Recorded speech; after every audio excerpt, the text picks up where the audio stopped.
Hi guys, believe it or not, we're going to be talking about tack tape today, specifically a 1/2 inch tack tape or cardboard tack tape. And you'd be surprised, I counted 1, 2, 3, 4, 5, 6, 7 uses that I use tack tape for in upholstery. It comes in a roll, you can get it at Upholstery on Broadway, online, and it's really a useful thing to have. I don't know what I would do without it. Actually, when I run out, which I've done periodically, I end up cutting cardboard boxes up 1/2 inch. It's not the same because this cardboard is a little stiffer than that, but it could be used. You could use that. So let me show you first thing. It's very useful as a bridge. Okay, so I'm going to show you if you can see right here. We have a damage on my outside back. Fabric has to go around this. Well, a little cotton and fabric has to go around this. And if the fabric goes around this now, it's going to show that divot. Very clever. You could take a piece about 3 inches long, and might as well just do it now because I need to do it.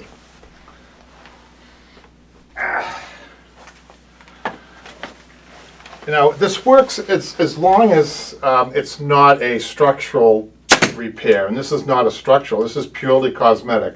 So I'm lining it up with the good side over here, and I'm lining it way beyond the ding in there, and I've got a beautiful, nice, clean line. That's number one. So you put you could put your stretcher on, a little like a 1/2 layer cotton. This is for an outside, and then your fabric. When your fabric goes around, can actually show you. Just cut a piece of this. This is the fabric. It's going to come around nicely, and you never know that you had a damage there. Isn't that nice? Okay, next thing.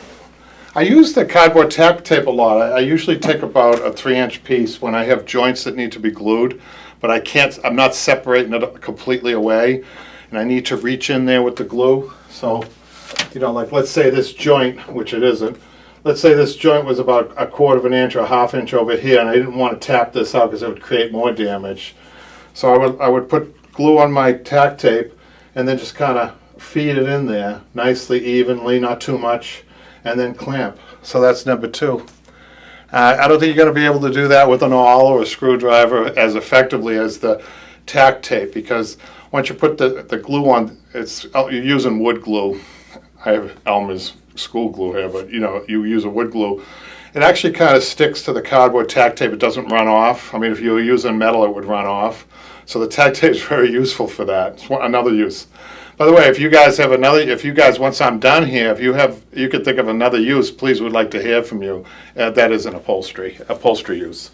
So the other thing is panels. I'm going to turn my piece around and show you. But before I do that, I'm going to show you, actually, this is another welting. Okay, so if you're, to secure welting, if you're going to be hand stitching, you can't have it fold away like that. So another use for cardboard tack tape is that you want to butt up against the seam and then staple it. And when you go around these curves, the other great thing about ply grip is that you can make these little cuts in here like this. And that will go around the curves and nicely. So the idea there is you get it nice and firm so that when you stitch it doesn't pull away. Actually, so that's another use. Let's turn it around and show you yet another use. Now, I wasn't thinking about cardboard tacking tape that much until we started doing these little informative supplies videos. And then I got to thinking, wait a minute, I use it a lot more than I thought. The other way, too, when you guys have seen furniture that where the wood comes to the fabric comes to the wood, and you really have to staple it really, really close and then trim it close. Sometimes a fabric will pull away.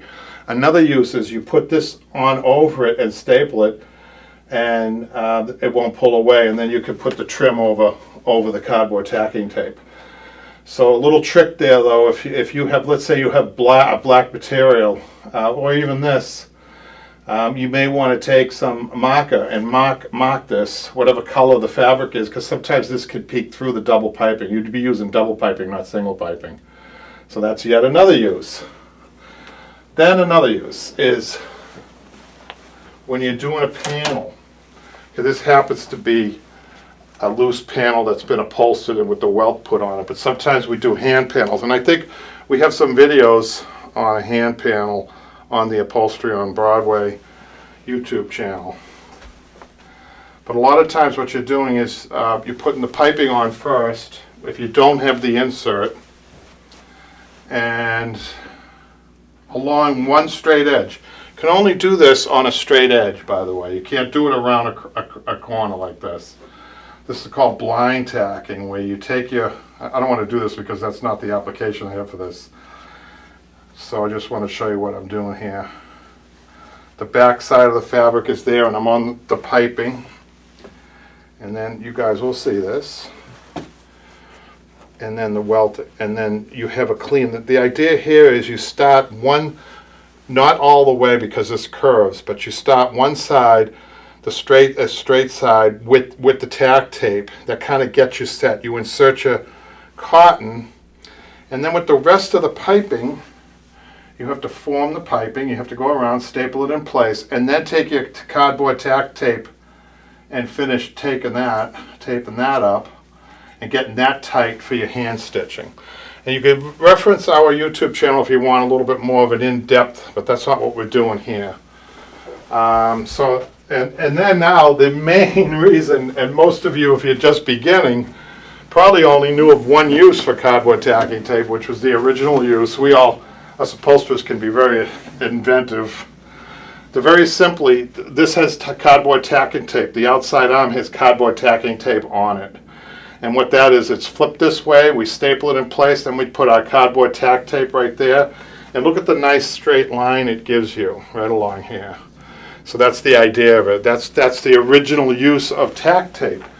So I think, let me just see, there's one other thing us upholsterers, or us teachers of upholstery anyhow, maybe I'm the only guy that ever thought of this, but when you're sewing, a good tool, if you're beginning, this is the 1/2 inch. It's the only thing in your shop. Instead of taking a yardstick, a tape measure, or using the machine, a lot of people can't adjust their eye. I know that there's a measure on the plate on the machine, the sewing machine, but I, for one, can't keep, when I was learning, I remembered I couldn't keep my eye on that and the fabric and the needle at the same time. So this is good because you can put it, this is only when you're sewing cover to cover, not piping. But some people use it for piping too if they really want to do a neat job. But you put this in front of where you're sewing, it gives you, before you develop in your mind's eye the 1/2 inch, and then what happens after you've been sewing a long time, I don't need to do it anymore, but in the beginning, somebody showed me, one of the old timers showed me this trick. You put it in front, and that gives you a great line. You don't sew this, you're just using it to show you where the 1/2 inch is. But as you go along, in your mind's eye, you'll get that 1/2 inch and you won't need that tacking tape. So there it is, there's the uses. Let me just make sure I did everything. I wrote them down. Sewing, using on fabric to wood, panels, bridge over floors, we did that. One more thing, you guys, very important, one more thing, is that when you're using foam, especially a low-grade foam, I actually don't use low-grade foam. A low-grade foam, you put a staple in it, it will pop right through, no problem. You definitely need to use the tack tape. But even the good foam, sometimes when you put a staple in, depending on your machine, if you have a really good compressor, if you're blowing staples through the foam, this foam, constantly, you may want to lower that pressure down. But even sometimes the other day, I needed to really stretch my foam, and it was pulling away from the staple. So I took my cardboard tack tape and I put it right over that, and the problem was solved. I was just stapling about every inch. So there you go, guys.